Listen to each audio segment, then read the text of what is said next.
Most welcome again in my video all of you. जैसा कि देख पा रहे हैं आज का ये जो टॉपिक है, सेल का आंतरिक प्रतिरोध, internal resistance of cell. Cell का आंतरिक प्रतिरोध क्या होता है? पिछले वीडियो में हमने क्या पढ़ा? पिछले वीडियो में हम लोग पढ़े कि रेजिस्टेंस होता क्या है। तो थोड़ी देर के लिए आते हैं, थोड़ा सा रिपीट कर लेते हैं। वास्तव में रेजिस्टेंस क्या होता है, प्रतिरोध क्या होता है?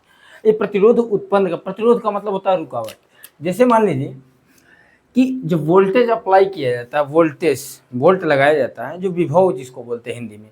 तो जिस प्रकार से यदि हम क्या करें, ये इस प्रकार से मान लीजिए अगर हम 2 बाल्टी में पानी भर लेते हैं, देखिए इस विभव का मतलब होता है आवेश। आवेश का जो स्तर होता है, आवेश का लेवल, आवेश का लेवल का मतलब जैसे मान लीजिए ये वायर है हमारा, तो इस वायर में पता चल रहा है कि इसके इतनी दूरी तक इलेक्ट्रॉन ऐसे क्या कर रहे हैं, रन कर रहे हैं, जंप कर रहे हैं ऐसे वायर पर। हमारे ये एक वायर है जिसमें इलेक्ट्रॉन का लेयर जो है लेवल वो बहुत कम है। तो अगर इन दोनों को आप ऐड कर देंगे तो हमेशा क्या होगा, जिस तरह से इस बाल्टी में, देखिए बाल्टी है, ये बाल्टी में पानी रखा गया, तो मान लीजिए इसमें पानी की मात्रा कम कर दी गई, और अगर आप इन दोनों को आप कनेक्ट कर देंगे, जोड़ देंगे किसी पाइप के द्वारा, तो पानी जो होगा हमेशा अधिक पानी वाले में से जिसमें कम होगा पानी, उसमें ऐसे बहता रहेगा, हमेशा ऐसे बहता रहेगा। और ये पानी तब तक बहेगा जब तक कि इसका लेवल, दोनों का लेवल सेम नहीं हो जाता है, जब तक कि दोनों का लेवल क्या हो जाए, सेम ना हो जाए। तो इसीलिए उच्च विभव को, हाई वोल्टेज को हमेशा लो वोल्टेज से क्या किया जाता है, जोड़ा जाता है। ठीक है, तो जब आप जोड़ते हैं तो अब यहाँ पे समझने की बात है, ये वायर जो है, वायर का थिकनेस, वायर का जो थिकनेस होता है, यहाँ पे देखिए थिकनेस है, इसका थिकनेस यहाँ है। तो यहाँ पर जब इलेक्ट्रॉन यहाँ से फोर्स किए जाएंगे आगे जाने के लिए, प्रेरित होंगे आगे जाने के लिए, तो जैसे ही ये इलेक्ट्रॉन इस कंडक्टर के माध्यम से, मान लीजिए कनेक्ट किया गया तार से, कंडक्टर के माध्यम से जैसे ही इस पर आकर के इलेक्ट्रॉन उतरने की कोशिश करता है, तो ये आने वाले जो यहाँ के पहले के इलेक्ट्रॉन है, क्योंकि धातुओं में मुक्त इलेक्ट्रॉन पाए जाते हैं, धातुओं में क्या होते हैं, मुक्त इलेक्ट्रॉन पाए जाते हैं, फ्री इलेक्ट्रॉन पाए जाते हैं, जो हमेशा क्या करते रहते हैं, एटम में जो न्यूक्लियस से बहुत दूर होते हैं, और वो उन पर फोर्स जो होता है न्यूक्लियस का बहुत कम होता है, तो क्या होते हैं, अपनी इच्छा के अनुसार उसमें घूमते रहते हैं, तो वही फ्री इलेक्ट्रॉन होते हैं। तो वो फ्री इलेक्ट्रॉन जो होते हैं इन आने वाले इलेक्ट्रॉन का क्या करते हैं, विरोध करते हैं, आने वाले इलेक्ट्रॉन्स का विरोध करते हैं, और वही विरोध क्या कहलाता है, प्रतिरोध कहलाता है, जिसे ओम ने बताया था कि ये क्या होता है कि लगाए गए वोल्टेज और उसमें फ्लो, जो होने वाला फ्लो, जो फ्लो होने वाला करंट होता है, दोनों का जो रेशियो था उसने क्या बताया था कि ये क्या होगा, यही रेजिस्टेंस होगा। ठीक है, तो R = V अपॉन I। तो देखिए, तो उच्च जो हाई वोल्ट होता है, लो वोल्ट हमेशा जो होता है, वो इलेक्ट्रॉन कहाँ से फ्लो होते हैं, हाई वोल्टेज से लो वोल्टेज की ओर। ठीक है, तो ये रहा रेजिस्टेंस, कि रेजिस्टेंस उत्पन्न कहाँ से हो रहा है, कि आने वाले इलेक्ट्रॉन्स का जो पहले से इलेक्ट्रॉन्स है वो क्या करते हैं, विरोध करते हैं, इसी को क्या कहा गया है, रेजिस्टेंस कहा गया है। तो देखते हैं, अब आती है बात, ये हो गया रेजिस्टेंस की। अब बात करते हैं हम कि सेल क्या होते हैं। पहले सेल देख लें क्या होते हैं, तो सेल का तब इंटरनल रेजिस्टेंस हम लोग देखेंगे कि सेल वास्तव में होते क्या है। देखिए, अगर हम मान लीजिए कोई भी एक बर्तन ले लें, देखिए ये क्या हो, इंसुलेटर लें, हम कुचालक लें, सुचालक ले लें, सेल बनता कैसे है, सेल होता क्या है, सेल वास्तव में क्या है। सेल धातुओं के साल्ट होते हैं, ठीक है, metallic salt, metallic salt. Cell जो होते हैं वास्तव में मेटालिक साल्ट होते हैं। अगर हम किसी मेटालिक साल्ट, किसी भी मेटालिक साल्ट में, मान लीजिए हमारे पास कोई मेटालिक साल्ट है, देखिए किसी मेटालिक साल्ट के अंदर अगर हम उस, देखिए मेटालिक साल्ट का हम सॉल्यूशन ले लें, घोल ले लें, मेटालिक साल्ट का घोल ले लें, और उसके अंदर जिस मेटल का आपने साल्ट बनाया है उसी मेटल को अगर हम डाल दें तो वह सेल बन जाता है, वो सेल की तरह काम करने लगता है। समझिएगा कि अगर मान लीजिए कोई मेटालिक साल्ट है हमारे पास, जिसको हिंदी में बोलेंगे धात्विक लवण, धात्विक लवण, अगर कोई धात्विक लवण है और उसका घोल बनाकर, घोल बना दिए, और जिस धातु का आपने घोल बनाया है, लवण बनाया है, उसी धातु के एक टुकड़े को इसमें अगर डाल दें तो वह सेल बन जाता है, वह सेल की तरह काम करना शुरू कर देता है। एग्जाम्पल मान लीजिए हमने क्या किया, जिंक क्लोराइड लिया, ZnCl2। ये जिंक क्लोराइड हमारा क्या है, जो हाइड्रोक्लोरिक एसिड से बना हुआ है। ठीक है, हाइड्रोक्लोरिक एसिड के साथ जिंक की अभिक्रिया के दौरान जिंक क्लोराइड बनता है, तो जिंक क्लोराइड एक प्रकार का साल्ट है। अगर जिंक क्लोराइड के घोल को हम इसमें रख दें, हमारा क्या है ये जो बर्तन है, इंसुलेटर है, कंडक्टर नहीं है, इंसुलेटर है। तो जिंक क्लोराइड का घोल हमने डाला। अब इसमें जो ये जो दिख रहा है ना, ये रॉड दिख रहा है, ये रॉड जिंक का होना चाहिए। किसका होना चाहिए? जिंक का। ऐसे अगर मान लीजिए आप कॉपर सल्फेट लिए, CuSO4, कॉपर सल्फेट आपने लिए, और अगर कॉपर सल्फेट लेते हैं तो कॉपर सल्फेट के घोल में आपको क्या करना होगा, जो रॉड डालना है वो कॉपर का डालना होगा। किसका डालना होगा? कॉपर का डालना होगा, और ये जिंक का डालना होगा। तो ये दोनों हमारे क्या हो गए? सेल हो गए।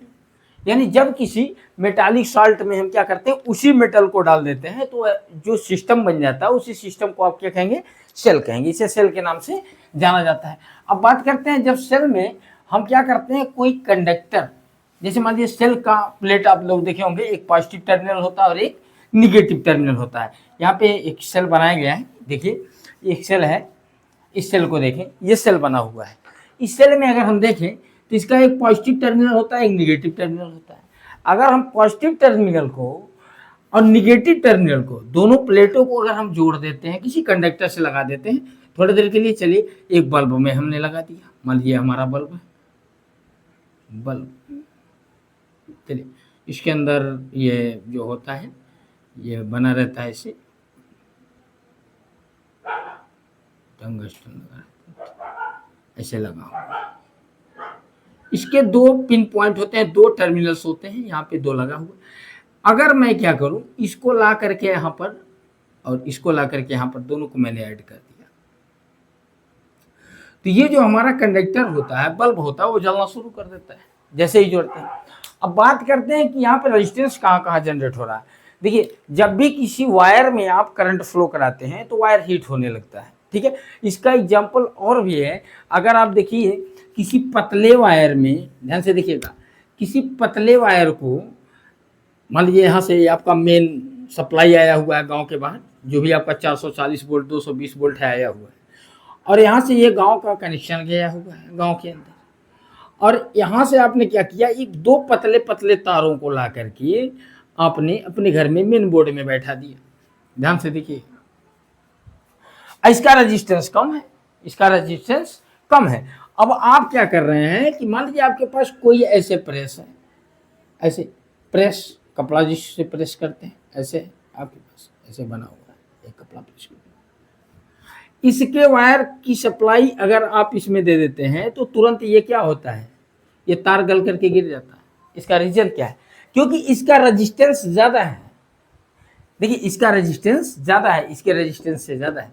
इसीलिए हमेशा जब भी आप सप्लाई दें, सप्लाई करें कहीं पर, तो हाई रेजिस्टेंस वाले को पहले लगा दें और लो रेजिस्टेंस वालों को बाद में लगाया जाता है, ताकि वहाँ से चलने वाले जो करंट हैं, जो इलेक्ट्रॉन्स चले वहाँ से आने वाले नेक्स्ट कंडक्टर पर जैसे ही आए, मतलब दूसरे तार पर जैसे ही आए, तो वहाँ पे उनका विरोध जो है पहले की तुलना में क्या हो जाए, कम हो जाए। और जब पहले की तुलना में कम होने लगेगा तो आसानी से वो चलने लगेंगे, ठीक है, आसानी से चलेंगे। तो इस अब आते हैं, देखते हैं यहाँ पर कहाँ पर किस तरह से रेजिस्टेंस जनरेट होता है। ध्यान से देखिए, सेल के अंदर घोल है, सेल के अंदर क्या है, घोल है।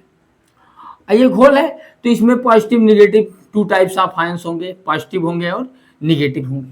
अब यहाँ समझने वाली बात है, यानी इलेक्ट्रॉन प्रोटॉन होंगे।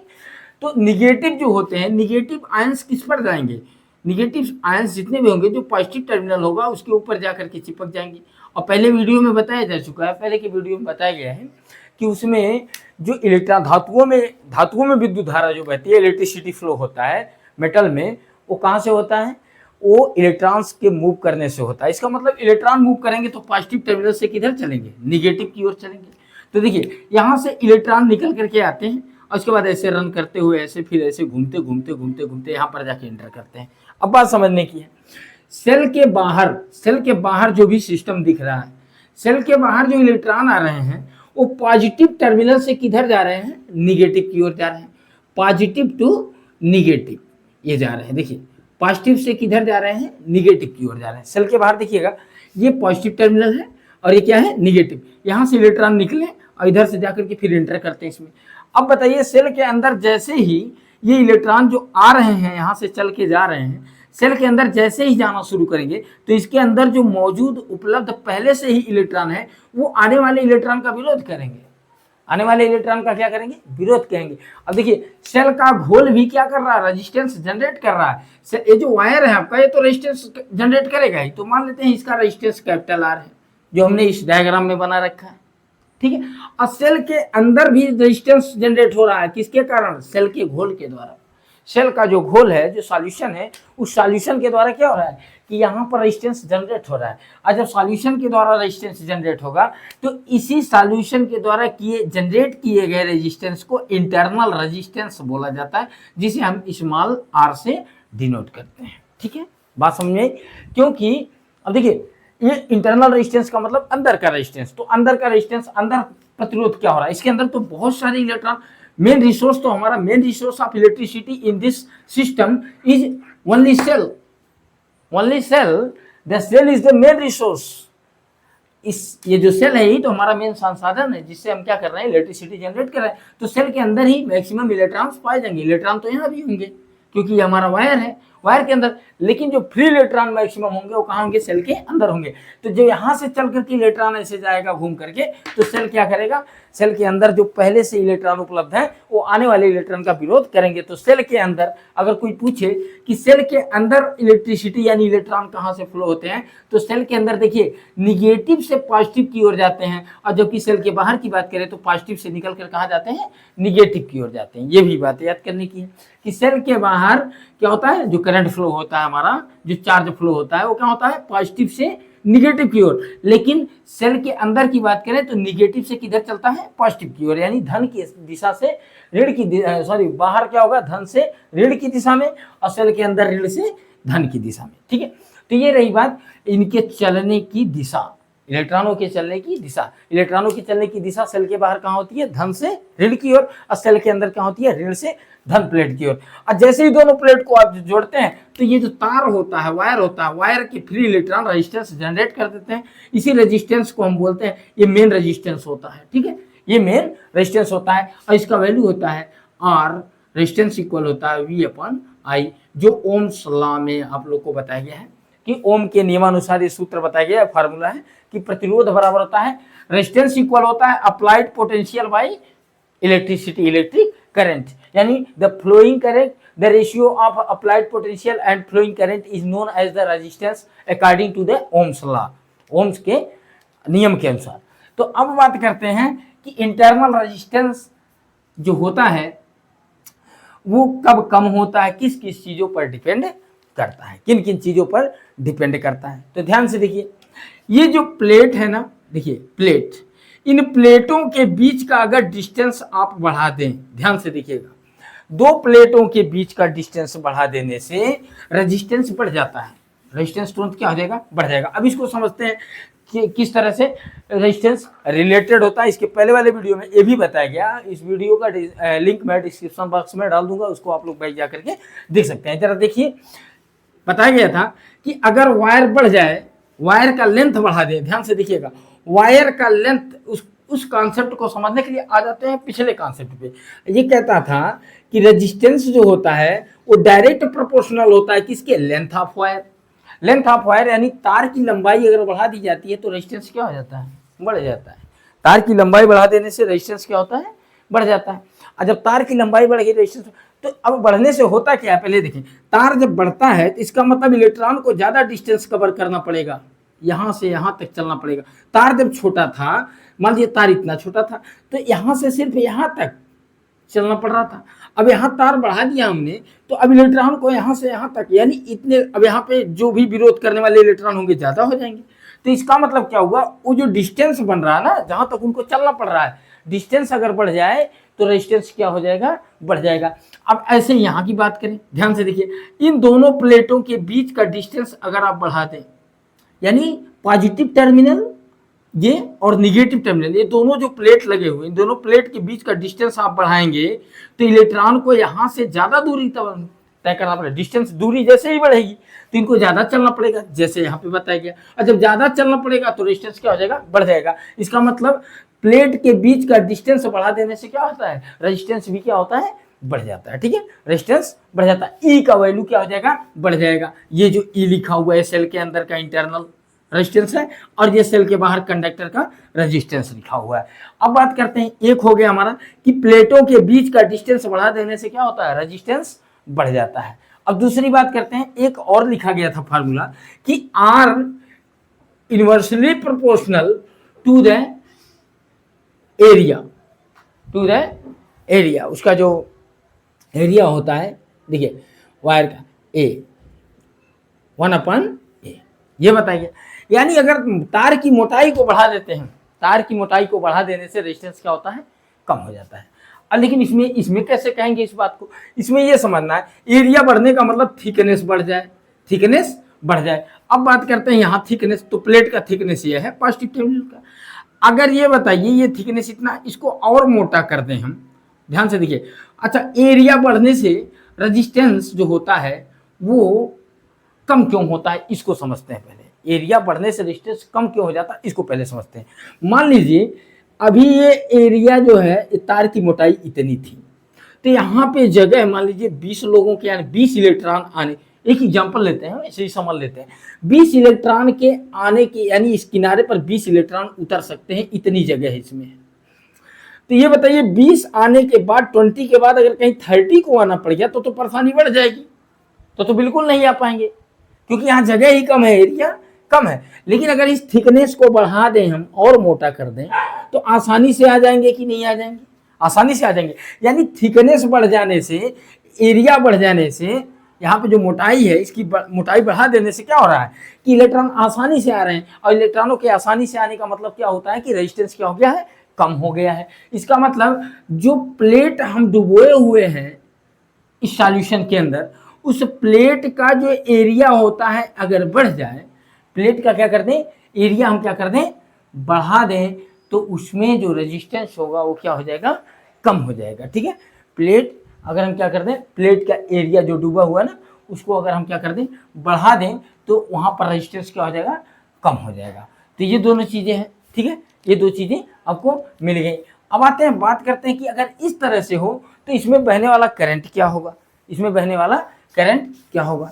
एक होता है इलेक्ट्रोमोटिव फोर्स, इलेक्ट्रोमोटिव फोर्स जिसको हम हिंदी में बोलते हैं विद्युत वाहक बल, विद्युत वाहक बल, जो यहाँ पे डिनोट किया गया है, आप देखिए यहाँ पे स्मॉल आर से इसको डिनोट करते हैं, यहाँ पे स्मॉल आर से डिनोट किया गया।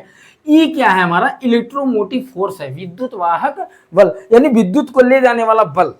विद्युत को आखिर में बताइए आप, सेल जो होगा, सेल क्या करेगा, सेल जैसे ही टर्मिनल आप लगाएंगे तुरंत इलेक्ट्रॉन को चलाना शुरू करेगा, यानी इलेक्ट्रॉन के अंदर डिस्प्लेसमेंट आना शुरू होगा। और डिस्प्लेसमेंट का मतलब होता है विस्थापन, और साइंस में विस्थापन जहाँ होता है वहीं पे वर्क होता है, और वर्क वहीं होगा जहाँ पे फोर्स अप्लाई करना पड़ेगा, बिना फोर्स के वहाँ पे वर्क नहीं होगा। इसीलिए W इक्वल होता है, आप लोग पढ़ोगे W equal FD cos theta, FD cos theta, FD cos theta, where F is force, D is displacement, cos theta angle between both the units, दोनों के बीच में जो एंगल बनता है उसका cos थीटा लिया जाता है। तो यहाँ पे देखिए डिस्प्लेसमेंट हो रहा है, तो डिस्प्लेसमेंट किसका हो रहा है, इलेक्ट्रॉन्स का। तो इलेक्ट्रॉन्स का डिस्प्लेसमेंट करने के लिए जो फोर्स अप्लाई किया जाता है, जो पोटेंशियल लगाते हैं, पोटेंशियल लगाते हैं उस वहाँ से, जैसे कंडक्टर ऐड करते हैं आप, कंडक्टर को ऐड करते ही तुरंत क्या हो जाता है, वहाँ से इलेक्ट्रॉन फ्लो होना शुरू हो जाते हैं। और इलेक्ट्रॉन फ्लो ऐसे नहीं होते, वहाँ उसके अंदर से फोर्स लगता है, उसी को बोला जाता है इलेक्ट्रोमोटिव फोर्स, जिसको हम विद्युत वाहक बल के नाम से जानते हैं। तो मान ले रहे हैं कि किसी सेल का जो इलेक्ट्रोमोटिव फोर्स है, विद्युत वाहक बल है, इलेक्ट्रोमोटिव फोर्स जो हमारा है वो है E, कैपिटल E। अब टोटल रेजिस्टेंस की बात करेंगे कि इस पूरे वायर में रेजिस्टेंस कितना जनरेट हो रहा है। तो पूरे वायर में जो रेजिस्टेंस जनरेट हो रहा है वो टोटल रेजिस्टेंस आर, रिजल्टेंट, जो रिजल्टेंट आर होगा वो capital R plus small R, total हमारा क्या हो गया, ये रेजिस्टेंस हो गया, यानी प्रतिरोध हो गया। तो इसमें बहने वाला जो करंट होता है ना, आई द टोटल करंट, इसके अंदर करंट कितना फ्लो होगा, इसको निकालने के लिए आपको क्या करना है, आई इक्वल हो जाएगा electromotive force by total resistance, यानी आर प्लस आर। ये हो गया आपका क्या, इस पूरे सिस्टम में बहने वाली धारा का मान, जो करंट फ्लो होगा, कितने एम्पियर का करंट फ्लो होगा, ये इतना एम्पियर हो जाएगा, ठीक है। इतने एम्पियर का विद्युत धारा इसके अंदर फ्लो होगा। ये रहा आपका क्या, सेल का आंतरिक प्रतिरोध। सेल और सेल में वो जो जनरेट होने वाले रेजिस्टेंस होते हैं, इससे रिलेटेड वीडियो। नेक्स्ट वीडियो में हम पढ़ेंगे the combination of resistance series and parallel. Thanks for watching this video. I hope that you have already now understand all this fact related to the internal resistance of cell. Thank you for watching.